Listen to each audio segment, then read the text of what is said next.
Hello, I'm Dr. Debi, and welcome back to the Revolutionary Marriage Podcast. Today, we're going to talk about how different couples face challenges.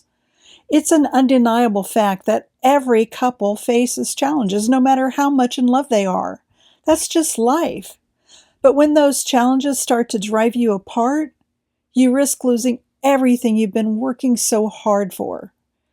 Ignore the disconnection long enough, and it can lead to divorce, costing not only half your assets, but years of emotional turmoil, regret, and untold damage to your family. And as if that cost weren't enough, a personal, emotional, and mental toll lingers a lot longer. The loneliness, the missed opportunities for closeness, the sense that the love you once had is gone forever. The truth is, doing nothing always has a cost. Now, some couples reach out for help, and others don't. And even among those who do, some couples benefit, and others don't. In fact, many couples walk away from counseling feeling even more discouraged than ever. Over more than 25 years of helping couples recover from infidelity, job loss, disconnection, and constant conflict, I began to notice a troubling pattern. Why do some couples thrive with help while others walk away more discouraged than before? What factors make the difference? Let's talk about that. I remember one couple as though it were yesterday. She plowed into my office a full 10 steps ahead of her husband and claimed the far end of the sofa. He trailed behind with his head down, sliding timidly into the opposite end. Already their body language told me a story. She was in the lead, he was hanging back. As I always did in a first meeting, I asked, "How can I help?" And I waited to see who would respond. She didn't hesitate for a second. With full force, she began listing his sins one by one. First on the list, he didn't have a job. Now, that's a valid concern. In fact, he had lost more than one job during their marriage, and she was furious about having to, in her words, do everything herself. I listened intently and allowed her to speak freely. Meanwhile, I kept an eye on him. The more she poured out her frustration, the deeper he sank into the sofa.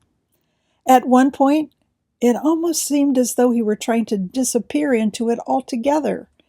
He hugged the arm of the sofa so tight as though his life depended on it for both physical and emotional support. She spoke with conviction. Her voice was loud, firm, certain. She had a long list, and she wanted me to join her in her quest to fix her broken husband. She wanted to make it very clear that he was the problem.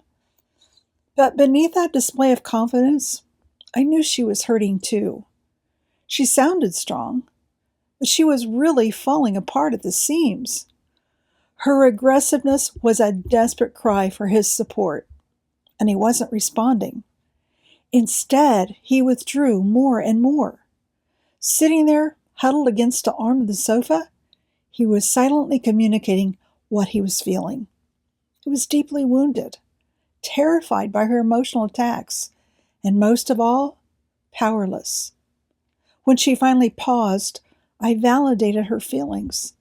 I acknowledged how hard she'd been working at their relationship, pouring her heart and soul into it. But she wasn't getting the results she wanted. Instead of stepping up, her husband was stepping back, farther and farther away from his responsibilities, and from her. She almost smiled at that moment when I validated her feelings because she knew I understood where she was coming from. Then, with her permission, I turned to him. "Wow," I said. "She really let you have it, didn't she?" Now, that wasn't exactly an earth-shattering revelation, just a simple statement of fact. But for the first time, he made eye contact with me. He seemed surprised and maybe a little relieved that I had noticed. Don't get me wrong, I didn't discount what she'd said. She was right, and he knew it. But here's what I knew that she didn't. Attack, blame, and criticism never inspire positive change. they only inspire even more withdrawal and avoidance. She thought she was being strong and direct, and he thought he was keeping the peace by shutting down. Both of them were acting out of instinct, and both responses are deeply connected to the differences between men and women. Understanding those differences can turn what looks like defiance or indifference into something completely different and far more hopeful. And this is where so many couples, and frankly, so many therapists, miss it. Many jump right past the first crucial step and head straight for the second, trying to get the withdrawn partner to engage. But without that first step, nothing works. So what is the first step? Well, the real first step is leveling the playing field. That is, recognizing that both partners are struggling. He wasn't being defiant, he was protecting himself. Because at the end of the day, he was a human being. And when human beings feel attacked, they instinctively defend themselves, whether they deserve the criticism or not. Now, he could have countered, and maybe he would have, if his blood pressure had sent him into fight mode. He could have walked out if his pounding heart had sent him into flight mode. But his default in that moment was to freeze, to duck and cover until the storm passed. And when he just sat there, her blood pressure went through the roof. If he didn't respond the first time, maybe he didn't hear her. So she'd say the same things again, only louder and with more fire. Very quickly, her reaction to his reaction became the primary problem, overshadowing the original issue altogether. The problem with that problem was that she blamed him for everything, including for her own reaction.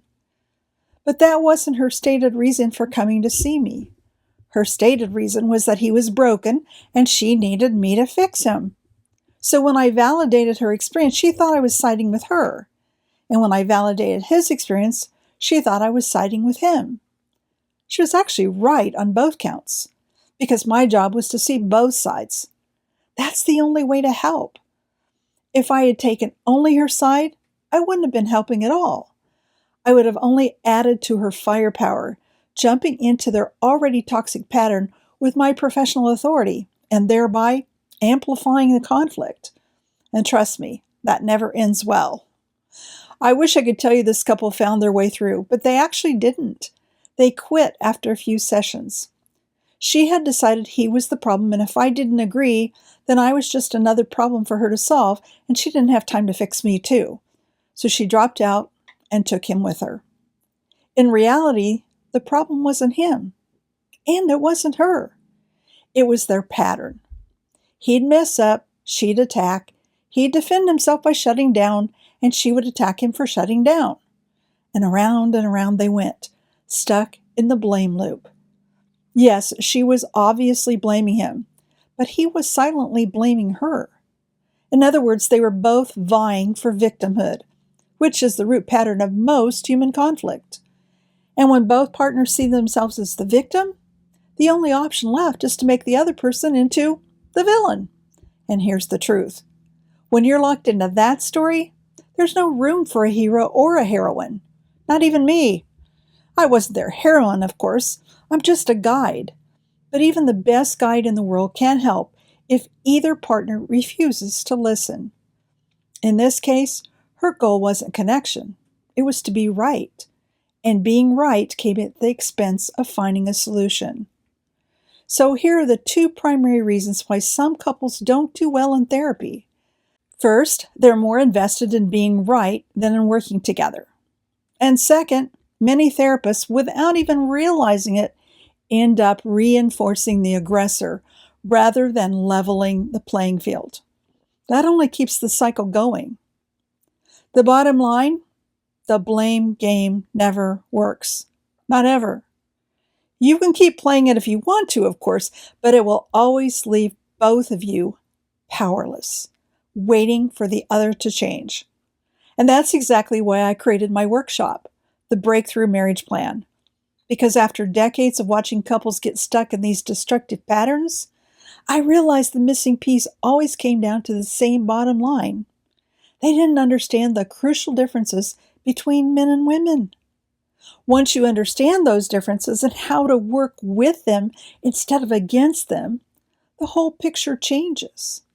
In the Breakthrough Marriage Plan, I'll show you how I help couples escape that victim-villain pattern, uncover the real issues underneath, and start working together toward the marriage they really, truly want. If you're willing to stop playing the blame game and start building the extraordinary marriage you deserve, I'd love for you to join me. You'll find all the details at revolutionarymarriagecoaching.com. Thank you for watching this episode of the Revolutionary Marriage Podcast. If this was helpful, be sure to like, subscribe, and share it with someone who needs to hear it. And I'll see you in the next video.